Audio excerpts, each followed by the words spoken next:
Congressman, you have confidence in Ron Klain to be the so-called Ebola czar? Wolf, I think he's very capable. I've never worked with him myself, but I know he's highly regarded.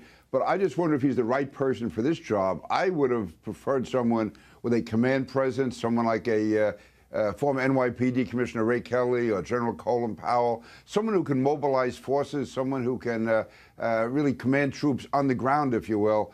For instance, if God forbid there is a outbreak in a particular city or area, someone who can, again, mobilize everyone that has to be brought together and has the absolute power to do that. But listen, I wish him well.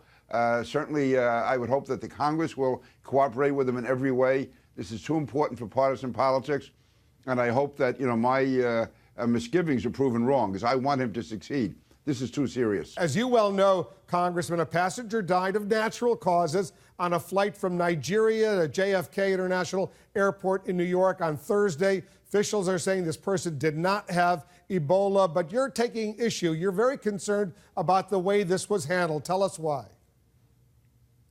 Yes, Wolf, I am. First of all, we've seen so much uncertainty from the CDC over the last several weeks. I mean, first we were told it was almost impossible to be communicated, to be, for people to catch it, if you will. And then we find out now more than 800 people are being tracked who could have been on the same plane with one of the nurses. So I just think that a lot more has to be done as far as protocols and as far as procedures, because, again, the CDC has been so wrong over the last several weeks, and basically saying it was impossible to get it, to now monitoring 800 people who just may have been on a plane with this one nurse. But Congressman, yes, no. I just want to make it clear. In this particular case, there was no Ebola. They turned out, with hindsight, to be right. They handled it correctly, right? Right. Absolutely. Well, I don't know if they handled it right. The decision turned out to be right, but I mean, do we know that they could do that quick an examination of someone and conclude that the person did not have Ebola? Now, listen, many people came into contact with the gentleman down in Texas, and they didn't get Ebola, but two of them did. So just because they're right once doesn't mean they would be right again. So I'm saying let's make sure the protocols are in place. And I asked basically the HHS secretary,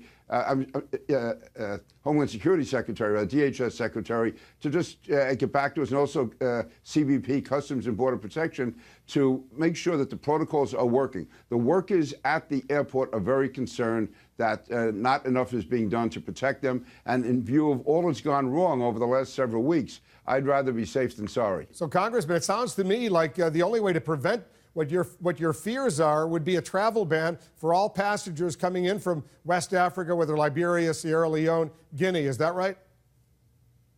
Yeah, yes, Wolf. I support, and I did not originally, but I do now, support a ban on all travelers from those countries. But very quickly, what about American citizens who may be volunteers over there, Doctors Without Borders or Samaritan's Purse? Some of the doctors who are there, should they be allowed to come back to the United States?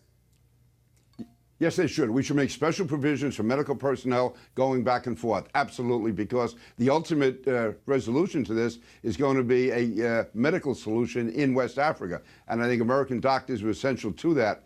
But there's a difference between allowing American doctors and American medical personnel to travel back and forth than just having random citizens from West Africa coming into the United States.